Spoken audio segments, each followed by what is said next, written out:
जय श्री कृष्ण। हमारे चैनल में आपका स्वागत है। सियावर रामचंद्र की जय। आज का दिन अत्यंत खास है क्योंकि आज रामनवमी का महापर्व है। चैत्र मास के शुक्ल पक्ष की नवमी तिथि के दिन यानी कि रामनवमी के दिन ही हमारे प्रभु श्री राम का जन्म हुआ था। शास्त्रों के अनुसार प्रभु श्री राम का जन्म मध्याह्न काल में हुआ था, इसीलिए रामनवमी की पूजा मध्याह्न में करना अत्यंत शुभ होता है।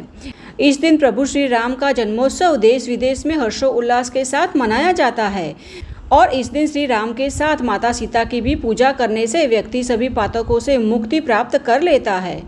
अब देखिए, प्रभु श्री राम के जन्म की कथा के विषय में तो हम जानते ही हैं, इसलिए चलिए आज के पावन दिन पर प्रभु श्री राम से जुड़ी हुई एक नई कथा का श्रवण करते हैं। यह कथा है प्रभु श्री राम द्वारा स्थापित की गई रामेश्वर शिवलिंग की, तो इसे अंत तक अवश्य सुनिएगा और ऐसे ही प्रमाणभूत और हमारे शास्त्रों में वर्णित कथाओं का श्रवण करने के लिए इस चैनल को सब्सक्राइब भी कर लीजिएगा। तो चलिए बिना समय नष्ट किए हुए आज की कथा का आरंभ करते हैं।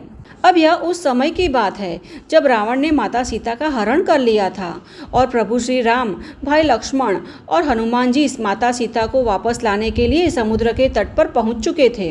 अब वानरों की सेना के साथ महेंद्रगिरी पर्वत पर आकर महाबली श्री रामचंद्र जी ने लक्ष्मण सहित समुद्र के दर्शन किए। उसके बाद अगाध समुद्र पर पुल बांधकर उसी मार्ग से श्री रामचंद्र जी रावण पालित लंकापुरी में पहुंचे।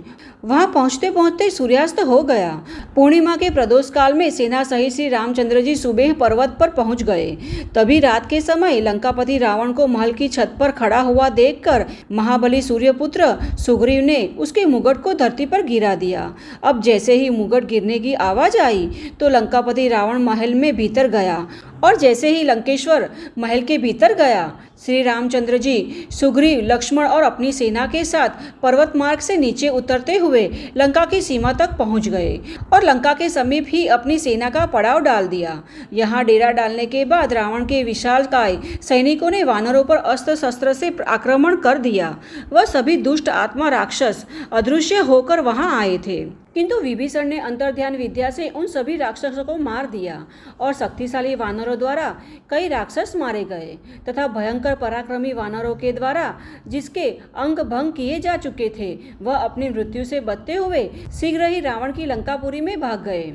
अब अपनी सेना को नष्ट होते देख रावण द्वारा भेजे गए इंद्रजीत ने युद्ध में सबसे दुर्जय नागास्त्र द्वारा दशरथ कुमार श्री राम और लक्ष्मण दोनों को बांध दिया, किंतु विंतानंदन महात्मा गुरु ने आकर उन दोनों भाइयों को सर्प से मुक्त कर दिया।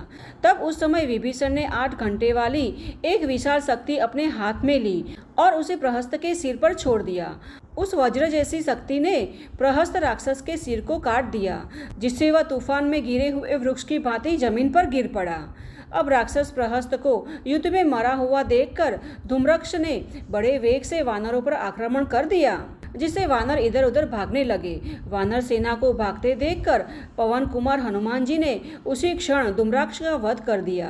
धूम्राक्ष को मरा हुआ देखकर मृत्यु से बचे हुए निशाचरों ने रावण को सारा समाचार सुनाया। तब रावण ने सोते हुए कुंभकर्ण को जगाया और उसे युद्ध के लिए भेजा। तब लक्ष्मण जी ने क्रोध में आकर कुंभकर्ण पर ब्रह्मास्त्र से प्रहार किया, जिससे वह निर्जीव होकर भूमि पर गिर पड़ा।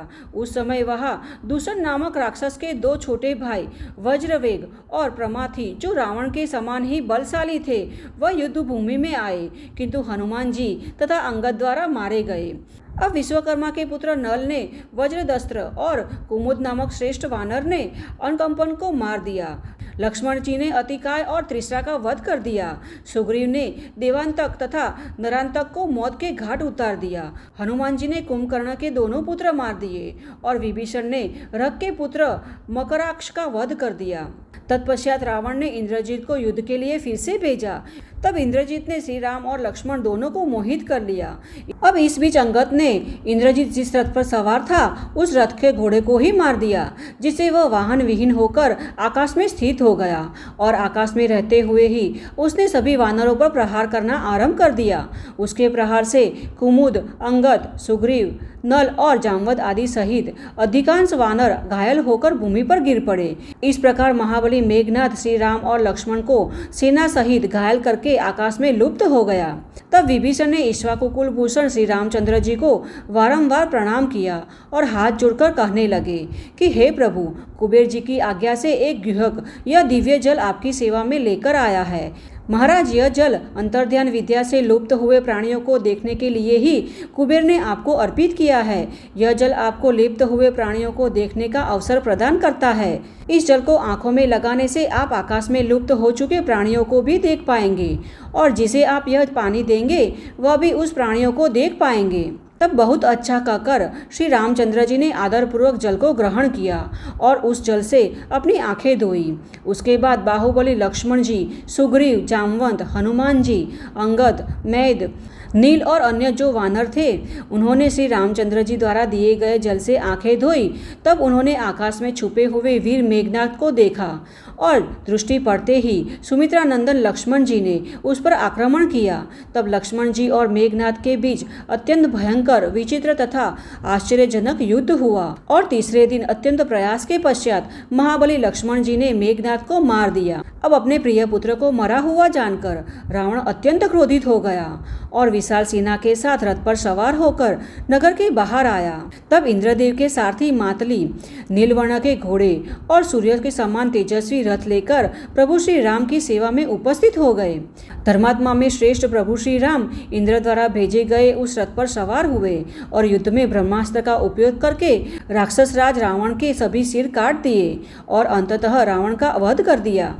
अब रावण की मृत्यु पर देवता तथा ऋषि मुनियों ने दशरथ नंदन श्री राम को आशीर्वाद देते हुए उनका जय जयकार किया और अत्यंत संतुष्ट होकर भगवान श्री राम की स्तुति करने लगे और सिद्ध और विद्वानों ने कमल नयन श्री राम जी पर पुष्प वर्षा की।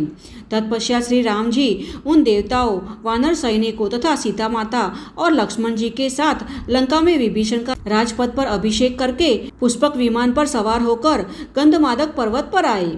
गंधमादक पर्वत पर विदेह नंदिनी सीता की अग्नि परीक्षा से शुद्धि की गई।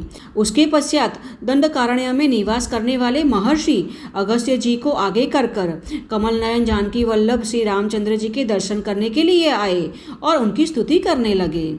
वे स्तुति करते हुए कहते हैं कि समस्त प्रजा पर कृपा करने वाले भगवान श्री रामचंद्र जी को नमस्कार है। आप इस संसार को रावण रहित बनाने के लिए ही अवतरित हुए हैं। आपको नमस्कार है। ताप को नष्ट करने वाले तथा विश्वामित्र के यज्ञ की रक्षा करने वाले आपको नमस्कार है। मारीची पर विजय प्राप्त करने वाले, सुबाहु के प्राण हरने वाले श्री राम आपको नमस्कार है। आपके चरणों की धूलि अहल्या का उद्धार करने वाली है। आपने ही भगवान शंकर के धनुष को अपनी लीला से तोड़ दिया। आपको नमस्कार है। मिथिला कुमारी सीता का पानी ग्रहण करने वाले आपको नमस्कार है। रेणुका नंदन परशुराम जी को परास्त करने वाले आपको नमस्कार है। राम इत्यादि पवित्र नाम का जप करने वाले मनुष्य के पाप हरने वाले आपको नमस्कार है। हे जगन्नाथ जी, आप ही हमारे पालनहार हैं। अब इस प्रकार स्तुति करके सभी ऋषि मुनि शांत हो गए। सूत जी कहते हैं, जो ऋषि मुनि श्री रामचंद्र जी के इस स्तोत्र का भक्ति पूर्वक पाठ करते हैं उसे भोग और मोक्ष की प्राप्ति होती है। इस स्तोत्र के पाठ से भूत प्रेत दूर भागते हैं, रोग दूर होते हैं और पापों का नाश हो जाता है। अब इसके पश्चात श्री रामचंद्र जी ने दोनों हाथ जोड़कर ऋषियों से कहा, हे ऋषियों, जो साधु महात्मा सदैव आत्मलाभ से संतुष्ट, संपूर्ण भूतों के प्रति मैत्रीपूर्ण, अहंकार रहित, शांत और उत्कृष्ट नैतिक ब्रह्मचारी होते हैं, उन्हें मैं भक्तिपूर्ण मन से नमस्कार करता हूँ। मैं ब्राह्मणों का हितैषी ब्राह्मण देव हूँ, अतः मैं सदैव ब्राह्मणों का सेवन करता हूँ। इस समय मैं आपसे कुछ पूछता हूँ, आप सोच विचार कर उत्तर देना। हे ब्राह्मणों, रावण को मारकर मुझे जो पाप लगा है उसका प्रायश्चित क्या होगा, मुझे वह बताए। तब मुनियों ने कहा, सत्य की रक्षा का व्रत लेने वाले हे जगन्नाथ जी, आप संपूर्ण विश्व की रक्षा के वाहक हैं। संपूर्ण विश्व के कल्याण के लिए यहाँ भगवान शिव की पूजा करें। गंधमादक पर्वत का यह शिखर अत्यंत शुभ एवं मोक्षदायक है। आपको लोक संग्रह के लिए यहाँ पर शिवलिंग की प्रतिष्ठा करनी चाहिए, जिससे रावण को मारने का दोष भी दूर हो जाएगा। हे प्रभु, आपके द्वारा गंधमादक पर्वत पर जो शिवलिंग स्थापित किया जाएगा, उसका दर्शन मनुष्य के लिए काशी विश्वनाथ के दर्शन से भी अधिक फलदायी होगा। साथ ही यह शिवलिंग संसार में आपके द्वारा स्थापित किया जाएगा, अतः यह आपके नाम से ही प्रसिद्ध होगा। इसलिए हे रघुनाथ जी, शिवलिंग की स्थापना में देरी ना करें। अब ऋषियों का यह वचन सुनकर जगतपति श्री रामचंद्र जी ने लिंग स्थापना का शुभ समय निश्चित किया, जो 2 मुहूर्तों में होना था। अब यह पता लगने के बाद उन्होंने हनुमान जी को शिवलिंग लाने के लिए कैलाश पर्वत पर भेजा। हनुमान जी महान पराक्रमी थे। उन्होंने 2 मुहूर्त का शुभ समय जानकर एक लंबी छलांग लगाकर शीघ्र ही कैलाश पर्वत की ओर प्रस्थान किया। वह सभी ऋषि महात्माओं के सामने से बड़े ही वेग से उड़कर आकाश मार्ग से कैलाश पर्वत पर जा पहुंचे, किंतु वहां उन्होंने लिंग रूपधारी महादेव जी के दर्शन नहीं हुए। इसलिए उन्होंने महादेव जी को प्रसन्न किया और उनकी कृपा से उन्हें शिवलिंग प्राप्त हुआ।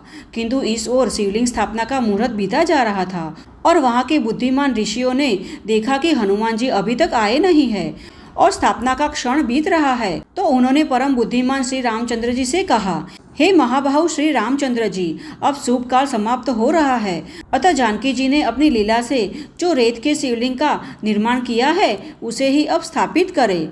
अब यह सुनकर प्रभु श्री राम जी ने श्री जानकी जी तथा ऋषियों के साथ शीघ्र ही ज्येष्ठ मास के शुक्ल पक्ष की 10वीं तिथि बुधवार को हस्त नक्षत्र, गदकरण, आनंद तथा व्यतिपात योग, कन्या राशि के चंद्रमा और वृषभ के सूर्य में अत्यंत शुभ 10 योगों की उपस्थिति में लिंग रूप भगवान शिव की गंधमादक पर्वत पर सेतु की सीमा पे स्थापना की। उस समय भगवान शंकर देवी पार्वती की सहित लिंग में प्रकट हुए।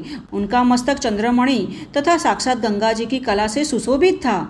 भगवान सांब शिव ने समस्त लोगों को शरण देने वाले महात्मा प्रभु श्री राम जी को वरदान देते हुए कहा, हे राघवेंद्र, जो भी मनुष्य आपके द्वारा यहाँ स्थापित किए गए शिवलिंग के दर्शन करेगा, भले ही वह महापातकों से युक्त हो, उनके पाप नष्ट हो जाएंगे। जिस प्रकार धनुष कोटि में डुबकी लगाने से सारे पाप नष्ट हो जाते हैं, उसी प्रकार इस रामेश्वर लिंग के दर्शन से भी महापातक का नाश हो जाएगा। उसके बाद भगवान श्री रामचंद्र जी ने भगवान रामेश्वर के सामने नंदिकेश्वर की स्थापना की और अपने धनुष से रामेश्वर शिव जी के अभिषेक करने हेतु पृथ्वी को भेद कर एक कुंड तैयार किया और इस कुंड के जल से ही भगवान शंकर को स्नान करवाया। वही पवित्र तीर्थ कोटि तीर्थ के नाम से प्रसिद्ध हुआ। तो यह है आज की हमारी रामनवमी पर्व की कथा, जिसका वर्णन स्कंद पुराण में किया गया है। हमें आशा है कि रामनवमी पर्व की आज की कथा आपको अच्छी लगी होगी। अगर अच्छी लगी है तो इसे एक लाइक अवश्य करना और कमेंट बॉक्स में जय सिया राम एक बार अवश्य लिखना। साथ ही इसे अपने मित्र और परिवार में भी शेयर करना, जिससे कि यह कथा सुनने का लाभ और पुण्यफल उन्हें भी प्राप्त हो सके। तो चलिए हमारे धार्मिक एवं वैदिक ग्रंथों में वर्णित ऐसी ही कथाओं के साथ फिर से मिलते हैं। तब तक के लिए जय श्री कृष्ण।